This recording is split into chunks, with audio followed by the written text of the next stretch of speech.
In today's video, we're gonna take a look at how to make a public profile on Snapchat. This is going to be a short and easy video, so let's get right into it. Head over to the app of Snapchat and then simply tap on the Bitmoji on the top left of the screen. Now from here you can scroll down a bit, and besides the Spotlight and Snap app, you'll have this options. You can tap on it and you can see a menu where you'll find create public profile. Now it's going to show you and give you a few details about creating a public profile. You can tap on get started and tap on create, and now you have successfully created your public profile. Scroll down a bit and tap on my public profile.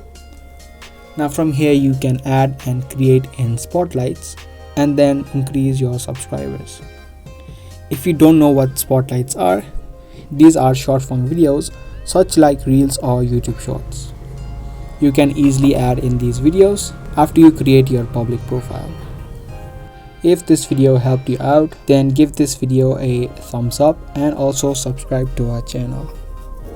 That's going to be all for today, and I'll see you in the next video.